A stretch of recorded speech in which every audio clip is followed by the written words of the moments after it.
पहला वो है ना यहाँ का, वो क्या है, हम क्या है, एक आत्मा। ये हमारा पहला चैप्टर है। जिन्होंने भी यहाँ पर कोर्स किया होगा उनको पता होगा, जिन्होंने नहीं किया वो आगे करेंगे कंटिन्यू। तो उसमें क्या है कि पहला है हमारा हम आत्मा। सबसे पहले कि आज हम आत्माओं को रक्षा की, सुरक्षा और संरक्षण की जरूरत है। अब ये संरक्षण कौन करेगा? एक सुप्रीम परमात्मा। और किससे रक्षा करनी है? ये सबसे बड़ा दूसरा क्वेश्चन क्या है कि किससे रक्षा करनी है। आज हम क्यों ऐसे हो गए हैं? हमारी मेन रक्षा किससे करनी है? हमारे विकारों से, जो हमारे काम, क्रोध, लोभ, मोह जो भी है हमारे विकार, उनकी वजह से हम आज इतने गर्त में चले गए हैं। हमारे दर्शन शास्त्र में भी कहा जाता है, काम है, क्रोध है, मद, लोभ, सब नाथ नरक के द्वार। ये आज से नहीं, पहले से ही कहा जाता है, हम नहीं कह रहे, ये हमारे शास्त्र बोलते हैं। इसलिए जो रक्षाबंधन का पर्व है ये बहुत ही पवित्रता का पर्व है। वैसे तो ये श्रावण की पूर्णिमा के दिन मनाया जाता है, अब हम मनाएंगे, परसों को है वैसे वो, लेकिन कहते हैं ना सुबह से शीघ्रम, इसलिए हम थोड़ा जल्दी मना दे रहे हैं। शुभ कार्य जल्दी करना चाहिए, इसलिए हम जल्दी मना दे रहे हैं। बिल्कुल सही, बिल्कुल सही। हाँ, बिल्कुल सही कह रही हैं दीदी हमारी।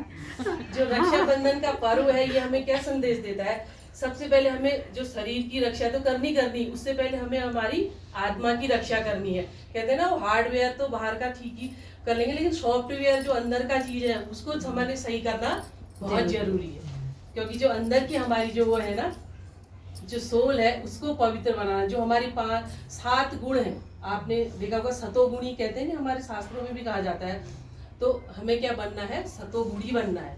उससे हम क्या कर पाएंगे? अपने रक्षा कर पाएंगे। और जब हम क्या कहते हैं, अपने को आदमी स्थिति में देखेंगे, तभी हम परमात्मा से हमारा मिलन होगा। और अब दूसरा प्रश्न क्या है कि इसकी मेन कौन है? किससे हमने रक्षा करनी है? विकारों से करनी है, ये तो हो गया। कौन करेगा? सर्वशक्तिमान परमात्मा पिता।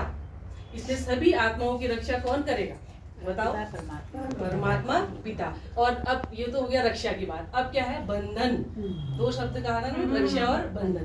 बंधन का मतलब, वैसे तो बंधन कोई पसंद नहीं करता। आप करते हो? आपको बंद कर देंगे, बंधन पसंद करोगे? नहीं करेंगे। लेकिन ये ऐसा बंधन है, प्यार का बंधन, इसमें हर कोई बंधना चाहता है। इसलिए जो रक्षा का जो बंधन है ये है पवित्रता का बंधन। ताली बजाई जाए, बहुत अच्छा। बंधन पवित्रता का होता है। और जो पहले क्या होता था, सबसे पहले हमारे क्या होता था, ब्राह्मण बांधते थे। हमारे नहीं था ऐसा, ऐसा बांधना, कोई भाई बहन नहीं। हाँ, ऐसा वाला ब्राह्मण के तो बुजुर्गों को भी बांधता था, बच्चों को भी बांधता था, किसी को भी बांधता था, रक्षा सूत्र बांधते थे, पीला धागा। लेकिन अब समय बदलते गया, फिर भाई बहनों में तक रह गया वो। क्योंकि पहले तो हर किसी की दृष्टि वैसे, अब जब मैं अपनी खुद बचपन की बात याद करते, हम लोग नहीं राखी वाली बात नहीं करी मैं, इन जनरल हम लोग जैसे जंगल में चले जाते थे, मेरे पापा फॉरेस्ट में थे ना, हम लोग कहीं भी चले जाते थे। लेकिन आज के समय में जा सकेगा कोई? आज हम अपने घर में ही सुरक्षित नहीं है, बाहर तो छोड़ो, कहीं भी चले जाते थे। हमारे उनके वो मजदूर हमको ढूंढ ढांढ के घर, अरे हमारे उनके बच्चे हैं, पहुंचा जाने वाले हुए, हमें अंदाज नहीं, कहीं भी चल देंगे हम। लेकिन अब हम इतने असुरक्षित हो गए। इसलिए जो रक्षा का बंधन है, सबसे पहले तो जाना कि पवित्रता का बंधन है। सबसे पहले ब्राह्मण बातें तो ठीक ही हो गया। और जो श्रावण मास में होता है, ये सबसे हमारा क्या है, पवित्र महीना है। देखो शुरू से सावन में सब लोटा लेके, मैं तो रोज ही देख रही हूँ, मतलब ना जल चढ़ा रहे हैं।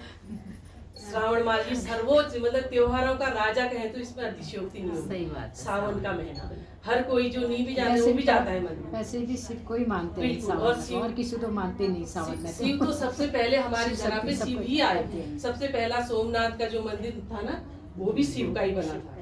इसलिए, और पहले क्या होता था, बहुत पहले, ज्यादा तो नहीं अब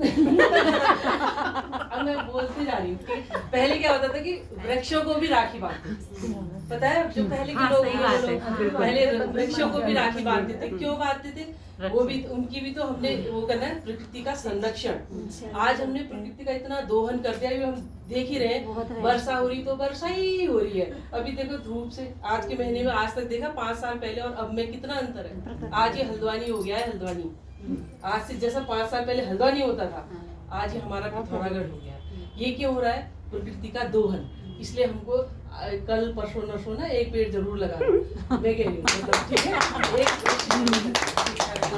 इसलिए प्रकृति को का संरक्षण आप करेंगे तो प्रकृति आपका भी करेगी, ठीक है। जगह ही नहीं है पेड़ लगाने ये और सही गमले है। में सही बात है, ये भी और सही बात है, सही नहीं। इसका एक में थोड़ा सा जो पहले के उसमें होता था ना, जो बहुत पहले का, जब वैदिक काल में क्या होता था, रक्षाबंधन को क्या होता, 5 चीजें उसमें रहती थी। आजकल तो अब रेशम का धागा, फैंसी, कितना बढ़िया बढ़िया चल गया ना ये, लेकिन पहले क्या होता था, 5 चीजें होती थी। सबसे पहले दूबा होता था, पंडित बैठे होंगे कोई, उनको पता होगा। एक दूब होता था, अक्षत होता था, और सरसों, पीली सरसों उसमें होती थी। सुपारी, कच्ची हल्दी, और कच्ची हल्दी थी, मतलब ये चीज तो होती थी। और उसके बाद उसमें होता था, क्या कहते हैं आपका, ये चौतिल तो ठीक है, सुपारी भी होती थी। है? नहीं, पंचमेवा नहीं बता रही हूँ, वक्त बता रही हूँ। 5 चीज होती थी। दूब घास होता था, अक्षत होता था, केसर होता था, और सरसों के दाने होते थे, और चंदन होता था। उसको रेशम के धागे में बांधा जाता था। ये वैदिक काल की बात बता रही मैं, ये कलयुग वाले अभी तक का नहीं बता रही, 10-100 साल की बात नहीं, उससे पहले का बता रही। ये बांधते थे, लेकिन उसकी भी एक कोई थी महत्ता थी। हमारे जो भी त्योहार होते हैं ना, उसका वैज्ञानिक कोई ना कोई महत्व होता है, उसके पीछे कोई ना कोई रहस्य होता है। जैसे हम शिवरात्रि मनाते हैं, कितना बड़ा रहस्य है, ऐसे ही इस त्योहार का भी बहुत रहस्य है। जैसे दूब घास है, दूब घास का एक वो क्या है कि दूबा थोड़े में लगाओ, फैलती है कि नहीं? फैलती है। तो इसमें इसका आध्यात्म ये है कि आप अपने गुणों को फैलाओ, अपनी विशेषताओं को फैलाओ। आपका आचरण से ही पता चलना चाहिए कि यहाँ आ रहे हैं या जा रहे हैं। ये हमारा सबसे पहला पार्ट यहाँ होना चाहिए। अब अन्यारे मुके धुन्यारे मुके होंगे तो कौन आएगा भैया? अभी कहा था ना, लक्ष्मी बहुत इतने बढ़िया चेहरे होते हैं, इसलिए उजाला मुख करना सबके सब जो भी आए, ठीक है? इसलिए अपनी जो विशेषता है, गुण को फैलाओ। और नंबर दूसरा क्या था? अक्षत माने कि सदाकालिक, जिसका कभी क्षत न हो, विनाश न हो। और आत्मा क्या होती है? अविनाशी होती है, ठीक है? इसलिए अब क्या है, आपको अपनी आत्मिक स्थिति में रहना है, ना कि बाहरी दिखावा, ये सब करने की जरूरत नहीं है। तभी आपको कौन रक्षा करेगा? परमेश्वर, परमात्मा। और नंबर 3 है केसर। केसर से क्या होता है? ऊर्जा, शक्ति मिलती है। कहते हैं ना, दूध में केसर डालो, पियो तो ताकत आएगी। इसलिए केसर उसमें, तो परमात्मा की सारी शक्तियां अगर जब हमें आ जाएंगी तो हम वैसे शक्तिवान हो जाएंगे। फिर हम क्या कहते हैं, अब हम जब परमात्मा की जो शक्ति अगर हम में आए तो क्या कहते हैं? मास्टर शक्तिवान कहते हैं ना, मास्टर सर्वशक्तिमान। मास्टर सर्वशक्तिमान। इसलिए कहते हैं, जाको रागे साइया मार सके न कोई। ठीक है? और नंबर क्या कहते हैं, चौथा है चंदन। आगे को आगे चंदन का मतलब है शीतलता और सुगंध। मैं सच्ची खाई है, आपका मुंह तो ऐसा किया है। इसलिए चंदन, अब क्या कहते हैं, चंदन का मतलब शीतलता और सुगंध। अब हमने क्या करना है, अपने गुणों की सुगंध सब जगह फैलाना है, ठीक है? और फिर क्या होता है कि सरसों का वैसे उसका जो टेस्ट होता है तीखा होता है, तीक्ष्ण, तेज होता है। इसे जो भी कार्य करना है तेज करना है, कहने का मतलब सुबह से शीघ्र की जो मैंने शुरू में नहीं कहा, वो जल्दी करना। और ये कल के लिए कोई चीज नहीं डालनी। कल मीन्स काल, ये हमारे आध्यात्मिक में भी कहा है, कल के लिए नहीं, जो कार्य करना है आज करना है। इसलिए हमने इतने दिन पहले कर दिया, सुबह से शीघ्र, यही हमारा वो है। इसलिए तालियां बजाइए सबके लिए। आने के लिए धन्यवाद बहुत बहुत।